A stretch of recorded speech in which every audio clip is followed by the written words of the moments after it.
starting, I guess, early on with leasing, it took me a long time to kind of perfect what worked best.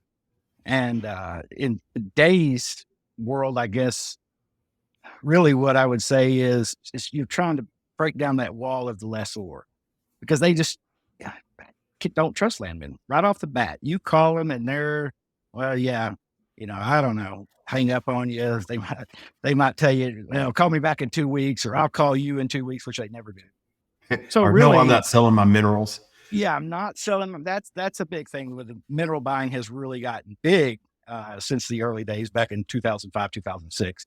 And people are just scared to death of it, really. I guess they've heard the horror stories, they've read the articles in the newspaper. And now with the internet being in everybody's house, they just, type it up and Google it and see what's going on.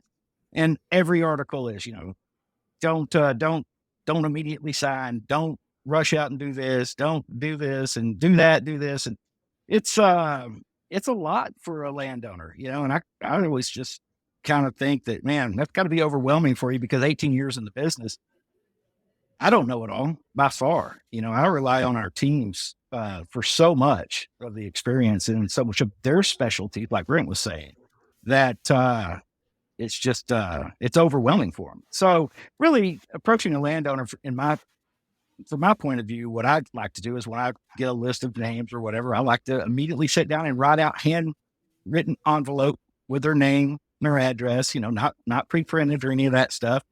Put a nice letter in there and in real big red, this is not to buy your minerals, real big red, because that's immediately what they think. They'll just water it up and throw it in the trash. Well, about probably I'd say 50 or 60% of the time, you'll get a call back or an email from that lessor that you have sent that letter to. Or if not, in the meantime, you're reaching out and calling them and you've sent letters to every address that you can find for them. And they probably found your letter and oh yeah, Jimmy Hopkins. Yeah, I got your letter. So right off the bat, they know what I'm calling about.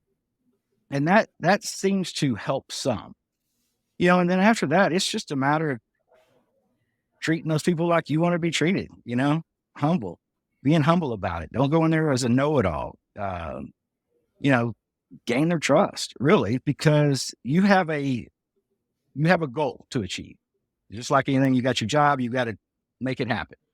And that goal, it has to fit within the confines of what your client has laid out for you. And trying to find that middle ground is what can sometimes be challenging. Sometimes it's not so bad, especially if we've done our due diligence on the front end and we know what the going rate is in the area for oil and gas leases for the years and so forth. It's, it can be pretty close on when you get to royalty and money. Sometimes it's way different, the huge spread, and sometimes it's not.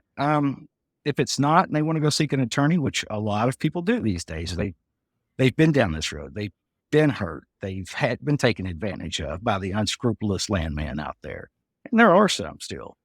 Even in today's age, there's still unscrupulous landman. Imagine that. But for the most part, the AAPL has kind of changed that. And that's been a real good thing.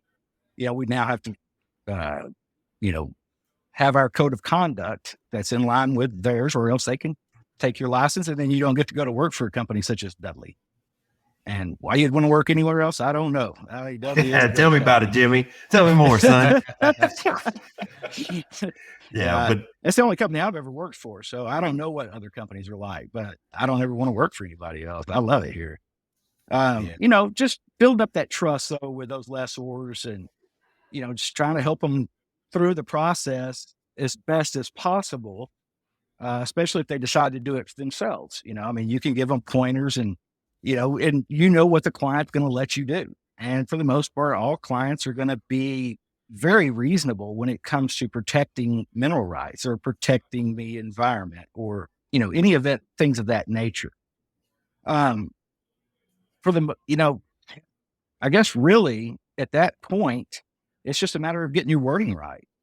It's a matter of coming to terms with the wording of the lease and the contract, and that scares a lot of people, especially if they don't take it to an attorney and they don't really know how to read it, and where they can understand it in a way that's, not just overwhelming for them.